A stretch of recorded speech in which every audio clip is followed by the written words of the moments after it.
shine light upon your life. I am Dr. Makita, and welcome to Soul Powerful. On this channel, we talk all things mental health, meditation, metaphysics, manifestation, whatever you need to empower your life. That's what Soul Powerful is all about. And in this video, I'm going to be discussing 10 tips for a successful dissertation, okay? So if you are currently in a PhD program or you are considering getting a PhD, you know you got to complete that dissertation. So in this video, I'm going to give you some of the tips that I wish, I would have had going in, as well as certain things I figured out along my own journey that were super helpful. And I'm going to break it down by those that relate more to the project of the dissertation, and then those that relate to or the personal support throughout the dissertation process. So just a little background on myself. I started my PhD program, which was a PhD in clinical and health psychology. I started that in 2015, and I completed my PhD. I graduated in August of 2021. So it was a good little stint of time, a good bit of time. But it was a beautiful experience. I will admit that I didn't quite know what I was getting into when I signed up for grad school. Psychology was still something that was new to me as someone who was pursuing, has spent their undergraduate career preparing for medical school. And then kind of towards the end of that, I decided I wanted to go to grad school instead and pursue psychology, because I had this feeling that psychology, the mind, was truly the way to get to healing of the physical body. So now in retrospect, I'm really glad with the decision that I made. And I see so much truth in the fact that much of our physical health issues are due to our psychology. All right, so I started my PhD program in 2015 and completed it in 2021. In our program, we acquired our master's degree along the way. And then, of course, the last phase of a PhD is to design a dissertation project. And then you carry out that project, and then you present it, defend it, hopefully you get approved, and then you get your PhD. Okay, so here are some of my tips for having a successful dissertation, because I'm not gonna say it's not easy, but it's not easy, okay? All right, so the first thing I would say is have a realistic and meaningful project, okay? You're going to be committing months to years to this project, so one, it needs to be realistic. Can it be done? Do you have the population? Are you able to acquire the sample size? Is it within a budget that's realistic to carry out this project? Is where you're located, will you have access to those resources? You want your project to be realistic. And I know some of us go in there, we wanted to save the world. We have these big ideas. For the dissertation, you just need to get it done. You can do all those big idea, dream projects after you get the PhD, but don't make your dissertation so grand, so big that it gives you hell trying to complete it. Okay, so make it very realistic, and then also make it meaningful, because again, you're gonna be spending hours and hours and hours on this project, and if you don't really care about it, then it's gonna be hard for you to have that why. Right. So for me personally, my dissertation, my samples, my clinical sample for my dissertation was survivors of childhood cancer. And I will say, at the time of me starting that project, that population was really dear to me, because I saw myself being a pediatric oncologist, psycho-oncologist, which is a psychologist who works with children who are undergoing treatment for cancer. But later on, I decided I didn't want to work in a medical setting. And this happened throughout the process. And then I was also working side by side with children who had sickle cell, and that population culturally was more meaningful to me, just because sickle cell disproportionately impacts people of color. So I'm working with this other population, and I'm looking over here at these children with sickle cell, feeling like I feel more of a purpose to work with them, since I no longer want to be a pediatric psycho-oncologist. Okay, so, but for me, even though I didn't see myself pursuing that research, that area of research in pediatric oncology, to me, I got a lot of meaning out of my dissertation in that because there were so many challenges in it, I really valued who I became throughout my dissertation process. I valued the confidence that I acquired over time. I valued the skills, the organizational skills, all these things. And I'll get more into those things in the second part. But when I realized that my project wasn't as meaningful to me, I found other meaning in that being who I was becoming. And also still, I was happy to serve, I was happy to serve that population, my original population, but it just wasn't, the meaning kind of drifted off at one point. So I know some people come to grad school and they're working under a principal investigator, and they're basically kind of following their research. Make sure in your dissertation you carve out a piece of their research that is actually meaningful to you. Okay, so that way when times get hard, you still have your why, and that is enough to carry you through. Okay. All right. Second, number 2, I would say have an honest dialogue with a reliable and competent committee. Okay. So in your dissertation process, you're going to create you a committee, and this is going to include people both within your department as well as people outside of your department. People who have specialty in the area that you're going to be doing your dissertation on, okay? So you want them to have specialty, right?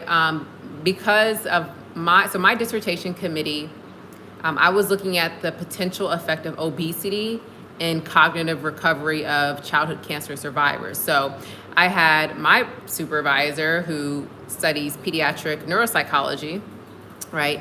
I had a specialist from the pediatric oncology team to give me insights onto the types of treatments, how those treatments kind of affect symptom presentations in these children. I had a dietitian nutritionist on my committee because I was looking at obesity. I also had another clinical psychologist on my committee who was studying obesity.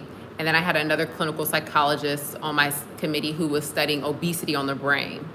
Right? So I had all these different people who could lend different insights into these different aspects of my project. Okay, so you want your committee to be competent because they're going to be the ones guiding you through this process. They're going to be the ones giving you feedback. So you want people who you can rely on, and you also want them to be reliable, right? Some people never served on a dissertation committee. They don't know what's required of it. Some people might have family obligations. They're stressed. They don't even show up for the classes that they teach. Make sure your committee is reliable. You don't want, because some people are like, well, let me just get a committee that's kind of like laid back. They don't really care. That way I can just kind of skirt under the table. No, you want people who care, people who will be invested in your project. Okay. And have honest dialogue with them. Honest dialogue with them. Okay. Honest conversations with them about what are you struggling with? How's your data collection going? If it's not going good, don't pretend. Don't try to be like, oh yeah, all is well. No, tell them and let them do their job of assisting you in navigating. That's what they're there for. They're there to assist you. You're not a professional yet. They are. So they're still there to assist you in making your project happen. Okay. And also let them know if you're running behind on timelines. Let them know these things because it's just, it's courteous, right? They're working with you, so just be courteous with them. Keep an open, honest dialogue with them. And then number 3 would be have supportive colleagues, right? As well as people you consult with. So I had, the other woman in my cohort, a lot of us were completing our dissertations at the time, so we would check in, we would have writing sessions, we would do all these things to support each other along that journey. And there was also times where I outsourced to get a consultant. So I'm not the best at stats, and I knew that. So because there were some challenges in my project because I was collecting data during the pandemic. So the pandemic happened. Because my population is immunocompromised, they wasn't gonna have me trying to come up in there just doing extra stuff. So I had to stop data collection. So it shifted the my analysis plan that I was planning to do based off of my projected sample size. So I had to go in and have someone assist me with the statistics aspects of that. And it actually took me a while to actually reach out for that help, because I didn't think I could. I thought just do everything on your own. But no, you're allowed to get help on your dissertation. So utilize that help and support. All right, so now I'm gonna shift more into the personal aspect, the personal side of things, okay? So number 4 is create a healthy lifestyle, okay? I think a lot of us in grad school, we get so tangled up in the burnout culture. We see our supervisors burnt out and we just feel like we have to do the same thing. You're prioritizing your studies over your working out. You're eating crap because you're trying to get quick meals. You're not sleeping good because you got deadlines or whatever it may be. I'm telling you to prioritize your health. Your health. It will help, okay? So prioritize your health.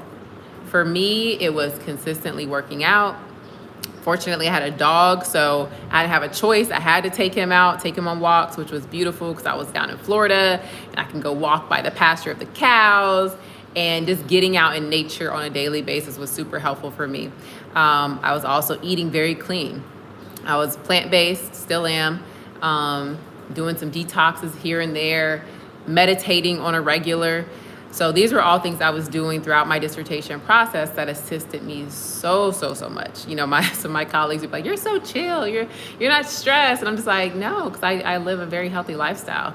And no, my project wasn't perfect. And yes, there were a lot of things that went wrong, but it was easy for me to manage them because my body was well, which meant my mind was well. Okay. And a part of the healthy lifestyle, I think I was, I was seeing a therapist on the tail end of my dissertation. Yeah, I was seeing a therapist during my dissertation.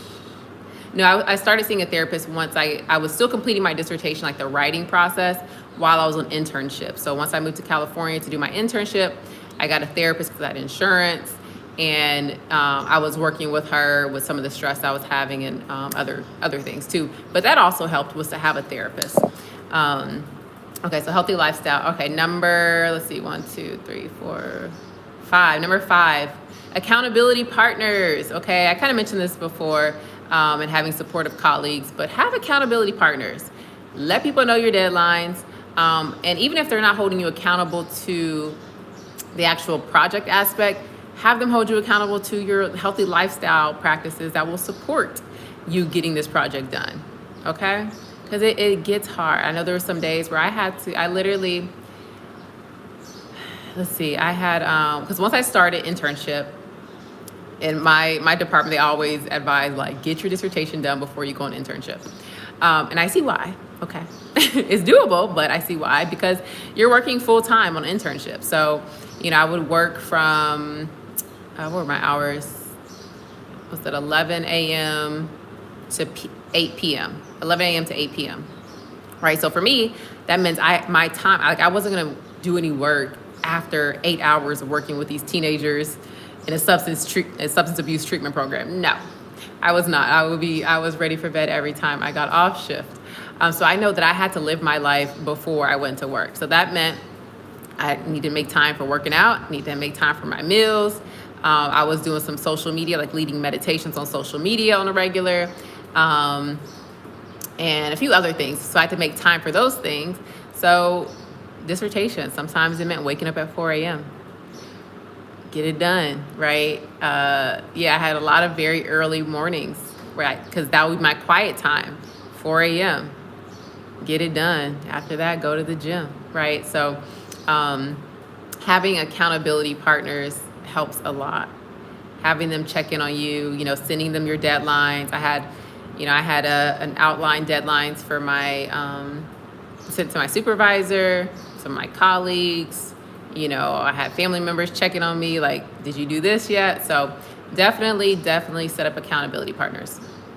Organizational system, and this goes both for the project as well as for your personal life. So as far as your project goes, become the most organized you've ever been. Organizational systems.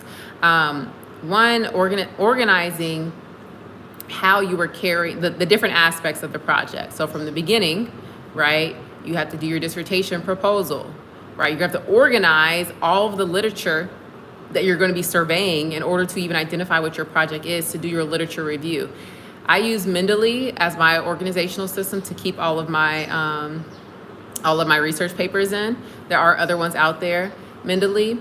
I also utilize Google Documents to keep different parts of my paper that I was writing, as well as different resources. I really didn't use it that much, but I use it a lot more nowadays, Google Docs for organizational, but I like that you can put things into folders. And okay. I like that you can organize a lot of things on Google Docs. Okay. Let me see okay, so Mendeley to organize literature, Google Docs to organize your documents. Create a timeline, right? Create a timeline, which you have to do anyways, basically, for your proposals, create a timeline. But have a timeline for yourself. Break down all the parts of your project, from the proposal to the data collection, to the data analysis, to the presentation, all these things. Break all of them down. And when you do this, when you create your timeline, overestimate the amount of time it's going to take for you to do this. Maybe overestimate it by a few weeks, okay? Because things are going to come up, and it's always better to be ahead than to be behind, because being behind is going to stress you out even more. So overestimate the time it's going to take for you to do things, okay? So create that outline. And personally, I live even today, I developed this in grad school, and I utilize it even today, is I live by a planner. I have both the Google Planner and my phone, which I kind of keep there just because I heavily rely on my paper planner. I'm over here looking at it because that's my bestie, okay? I write down from the moment I wake up, 5 a.m., meditate, yoga, hit the gym, blah, blah, blah, blah, blah, all the way throughout my day. So I know exactly what I'm doing, and I'm intentionally blocking out time for the things I need to get done. So if I'm not intentionally blocking out time for dissertation, then everything is going to come up. There's gonna be tons of other important things to do, right? That's how the brain works. It wants you to avoid, okay? Especially something so big and important as a dissertation. So be intentional, block it into your day, whether you're using a planner, a paper planner, or a phone planner, but take time to block it in there and specifically write what you're doing. Don't say dissertation, because then you're gonna sit there and then your brain is trying to think about, what am I doing? And that's gonna be intimidating too. That's also gonna potentially prevent you from actually taking action. So, have your day written out. I do my planning on Sunday, where I map out my plan for the week. So that could be your time to say, okay, what stage of my dissertation am I at? Okay. What parts did I get done last week? Okay. What do I need to do this week? Okay. What are some potential barriers? Okay. What will be some things that will help support me? Okay. Let me make sure I add in my meditation and my yoga. Maybe I'll add in to schedule a call with my committee, whatever you need to do. But definitely have an organizational system, both for the implementation of the project, the writing of the dissertation, as well as your life to help you to complete that project. Number 1, 2, 3, 4, 5, 6, 7. Number 7 is a productive environment, okay? As above, so below, okay? As within, so without. If you are in a messy, distracted environment, it's gonna be very hard for you to really focus in. So for me personally, I kept a very clean house. My house is very clean. I got affirmations everywhere. In my little work area studio, I had my crystals. I had, little sayings.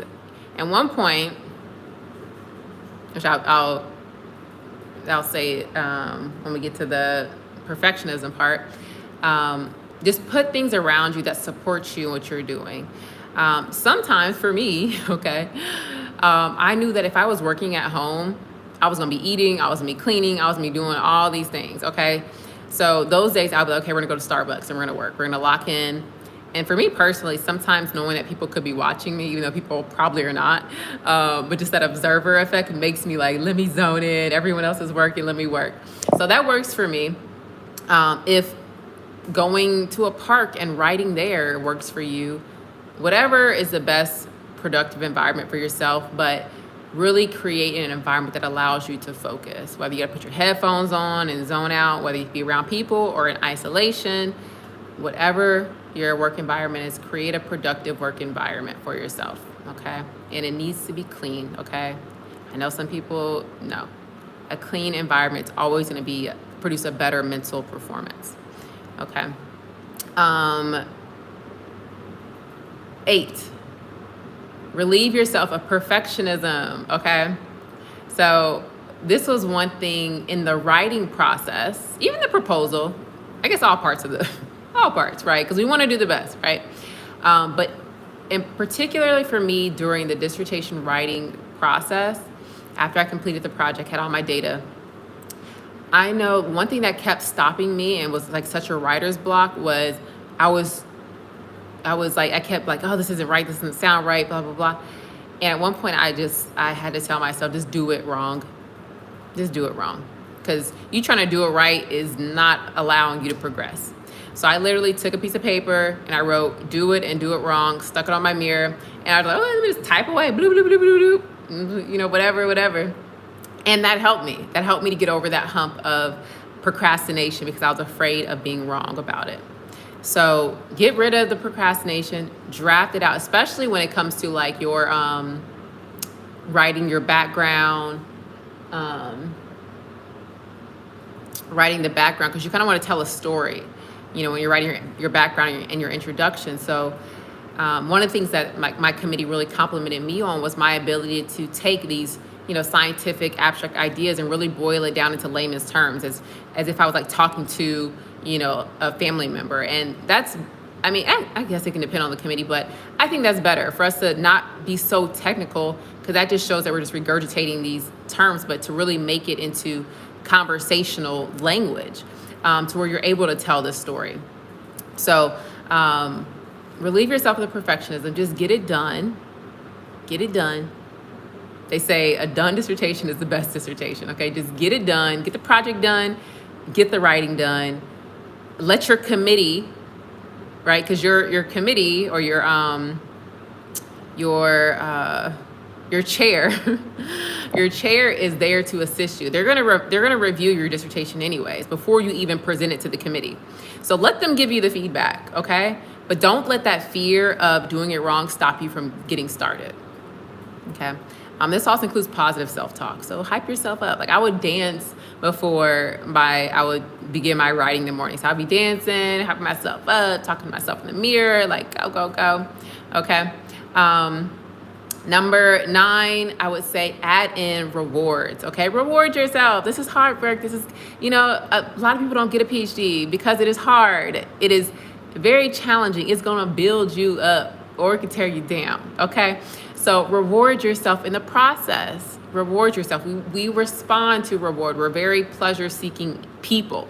Okay, so give yourself rewards, whether it's like, okay, if I get this much done, I can go get a massage, or I can go on this vacation, or I can take these days off, or I can give myself this thing to eat if I get this section of my writing done.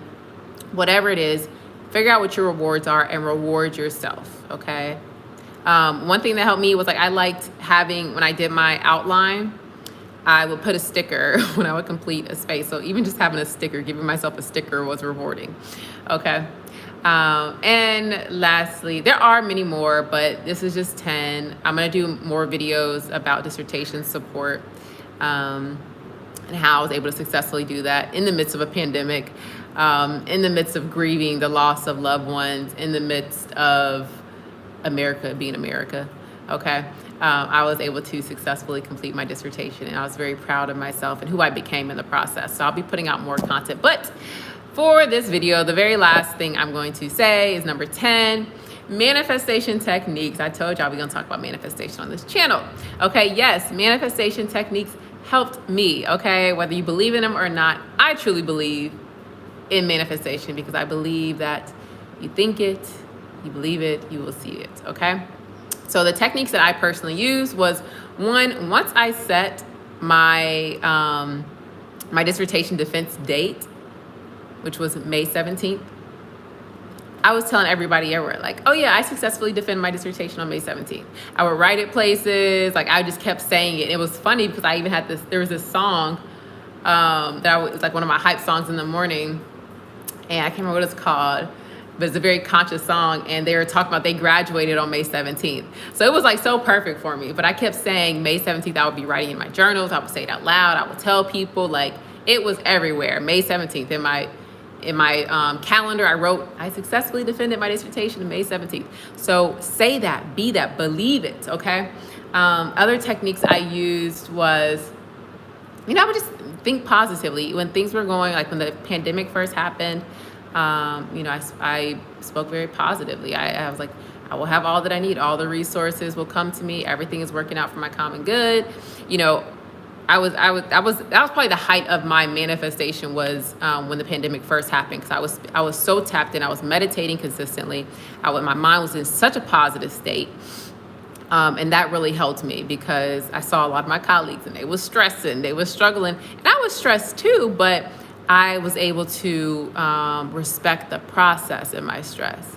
I was able to enjoy the process of seeing, ooh, how can I hack myself this way? Or how can I challenge myself in this way? So that allowed me to be very successful. Other manifestation techniques. On the day of my dissertation, I created a crystal grid, okay? And I had a successful defense on a piece of paper in the middle of my grid. I had my crystals placed around it. And I had that, set that aside, set my affirmations over it, let it be.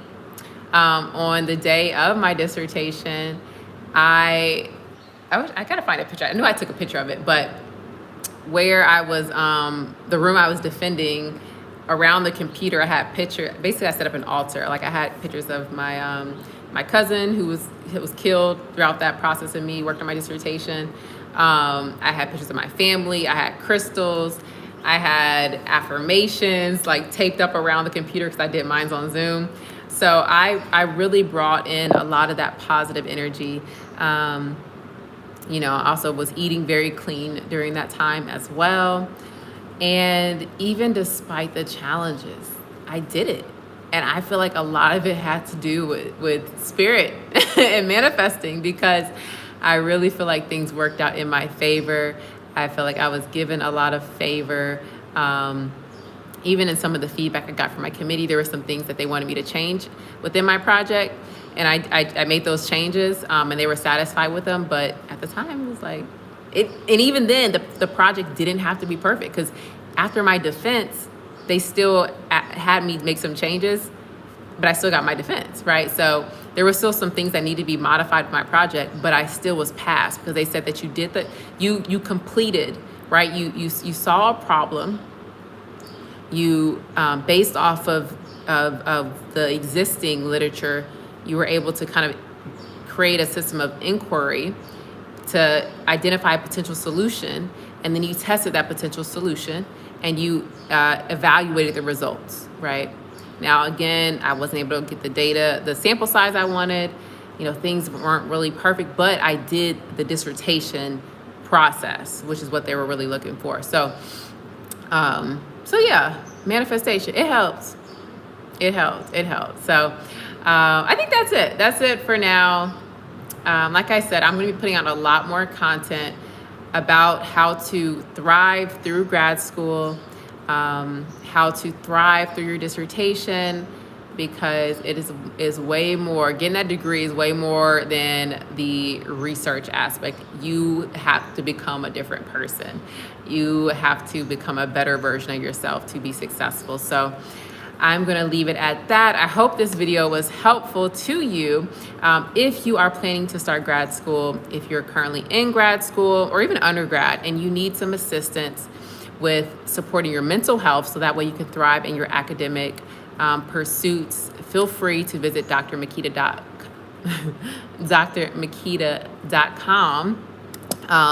to see my coaching packages. And I'm also going to share some more stuff later on because homegirl in grad school, I got diagnosed with dyslexia and ADHD. So that means there are no excuses, okay? And I also had narcolepsy at the time, okay? So there are no excuses. So don't let anyone's limitations stop you. Anybody, you can do it. You just need to create a system that works for you. And I've gotten really good at creating those systems for myself and other people. And I'll be happy to assist you. So visit drmakita.com, or you can find me on Instagram at drmakita, if you want to DM me. But yeah, so I hope you like this video. If this was value to you, please be sure to share it. Let me know what aspects of the tips I shared were most helpful to you. Comment below. If there were any things that you discovered in your process, if you're a current grad student or a past doctoral master's level student, and you discovered some things that were really helpful in your journey, please comment those below as well, so that way we can support one another and we can all rise and shine and be so powerful. So I am sending everybody peace, love, and light.